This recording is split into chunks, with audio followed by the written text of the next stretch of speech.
ஒருவர் என்னுடனும் நான் அவருடனும் இணைந்திருந்தால் அவர் மிகுந்த கனி தருவார். நம் ஆண்டவராகிய இயேசு கிறிஸ்துவின் அன்பும் அருளும் அமைதியும் மகிழ்ச்சியும் உங்கள் அனைவரோடும் என்றும் இருப்பதாக. அன்புள்ளம் கொண்ட சகோதர சகோதரிகளே, அரசன் ஒருவன் கோட்டைக்குள் இருக்கும்போது பகைவர்களுடைய பிடியில் சிக்கிக் கொள்ளுகிறான்.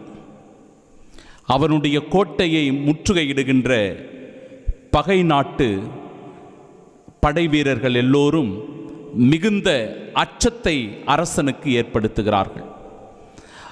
அரசன் கைது செய்யப்படுகிற நிலையில் இருக்கும்போது, இவ்வளவு காலம் எனக்காக உழைத்த, என் மீது நம்பிக்கை கொண்டிருந்த, என்னை எல்லா விதங்களிலும் பாதுகாத்த என்னுடைய படை வீரர்களுக்கு இந்த கடைசி நேரத்திலாவது நான் எதையாவது செய்ய வேண்டும் என்று நினைத்து அரசன் இவ்வாறு சொல்லுகிறான்: என் அன்பிற்குரிய படை வீரர்களே, இவ்வளவு காலம் நீங்கள் எனக்காக உழைத்திருக்கிறீர்கள், என்னை பாதுகாத்திருக்கிறீர்கள், என் தேவைகளை நிவர்த்தி செய்திருக்கிறீர்கள்.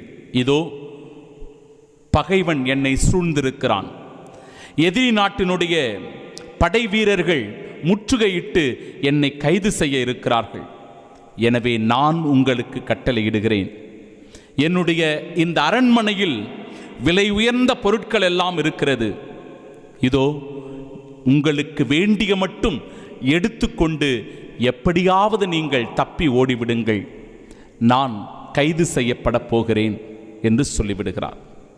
இதை சொன்னவுடனே பல படை வீரர்கள் எப்படியாவது தங்களுடைய உயிரை காத்து கொள்ள வேண்டும், அதே சமயத்தில் அரசனுடைய கட்டளைப்படி எதையாவது இங்கிருந்து எடுத்துக்கொண்டு செல்ல வேண்டும் என்று ஆர்வமாக ஓடி ஓடி எதையோ தேடி சேகரித்துக் கொள்கிறார். ஒரே ஒரு படை வீரன் மட்டும் அரசனுக்கு அருகிலேயே நிற்கிறான். என்னப்பா, உனக்கு எதுவும் ஆசை இல்லையா? எல்லோரும் ஓடிவிட்டார்கள், எதையோ எடுத்து கொண்டிருக்கிறார்கள், நீ எதையும் எடுக்கவில்லையா? உனக்கு எதிலும் நாட்டம் இல்லையா என்று கேட்கிறார். அரசே, என் விலையுயர்ந்த சொத்து நீர்தான். நீர் என் அருகில் இருக்கும்போது எனக்கு எதற்கு செல்வங்கள், பணம், மற்ற வசதிகள் எல்லாம் எதுவுமே வேண்டாம், நீர் மட்டும் இருந்தால் போதும் என்று சொல்லி அருகிலேயே நின்று கொண்டிருந்தானாம் அந்த படைவீரன். என் அன்பு சகோதர சகோதரிகளே, இரண்டு சிந்தனைகளை மிக ஆழமாக சொல்லுகிறது இன்றைய நாளின் நற்செய்தி வாசகம். ஒருவர் என்னோடு இணைந்திருந்தால் அவர் மிகுந்த கனி தருவார் என்கிற வார்த்தை. கடவுளோடு இணைந்திருக்கும் போதுதான் நாம் பலன் தருகிறவர்களாக மாறுகிறோம்.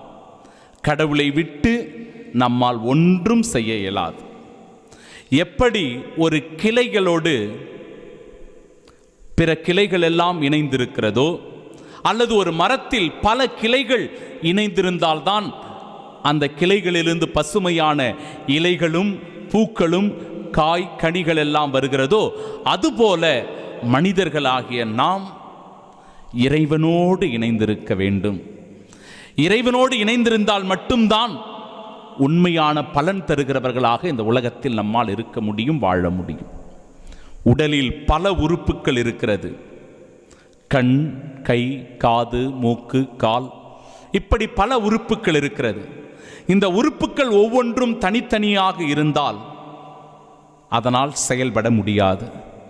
இந்த உடலின் உறுப்புகள் அனைத்துமே உடலோடு இணைந்திருக்க வேண்டும்.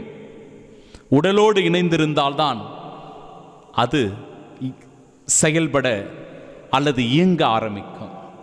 அதுபோல உடலாக கிறிஸ்து இருக்கிறார், உறுப்புகளாக நாம் எல்லோரும் இருக்கிறோம். அந்த உடலோடு நாம் இணைந்திருக்கும் போதுதான் உயிருள்ளவர்களாக, ஆற்றல் மிக்கவர்களாக, வல்லமை படைத்தவர்களாக இந்த உலகத்தில் வாழ முடியும். இறைவார்த்தை தெளிவாக சொல்லுகிறது, அவர் என்னோடு இணைந்திருக்கிறார் என்றால் மிகுந்த கனி தருவார் என்று சொல்லப்படும். மிகுந்த கனி என்பது கிறிஸ்துவோடு நாம் இருக்கும்போது நாம் இந்த உலகத்திற்கு தருகின்ற உன்னதமான கொடை, பேறு பலன்கள், நம்முடைய வாழ்க்கையின் அர்த்தம். கிறிஸ்துவோடு இணைந்திருப்பதில் தான் அது முழுமை பெறுகிறது, நிறைவு பெறுகிறது. என் அன்பு சகோதர சகோதரிகளே, நாம் எத்தனை மடங்கு வேண்டுமானாலும் பலனை தரலாம். 30 மடங்கு, 60 மடங்கு, 100 மடங்கு, எத்தனை மடங்கு வேண்டுமானாலும் பலன் தரலாம். ஆனால் நாம் கிறிஸ்துவோடு இணைந்திருக்க வேண்டும் என்பதுதான் இந்த நேரத்தில் மைய சிந்தனையாக இந்த இறைவார்த்தை பகுதி நமக்கு வெளிப்படுத்தி சொல்லுகிறது. அதே நிலையில் ஒருவேளை நாம் கிறிஸ்துவோடு இணைந்திருக்காவிட்டால் பலனற்றவர்களாக போகிறோம். இறைவார்த்தை சொல்லுகிறபடி நாம் தரித்து எறியப்பட்டு தூக்கி தூர வீசி எறியப்படுவோம். அதனால் உலர்ந்து போகிறவர்களாக, காய்ந்து போகிறவர்களாக, சருகுகளாக மாறிவிடும். நம் வாழ்க்கை கிறிஸ்துவின்றி அர்த்தமற்றதாகி விடுகிறது. கிறிஸ்து நம் வாழ்க்கையில் இல்லை என்றால் நம் வாழ்க்கை பயனற்றதாக மாறிவிடுகிறது. எனவே நம் வாழ்க்கைக்கான அர்த்தமே கிறிஸ்து தான். அந்த கிறிஸ்துவில் நம் வாழ்க்கை மையம் கொண்டிருக்க வேண்டும் என்பதை அற்புதமாய் வலியுறுத்துகிறது நற்செய்தி.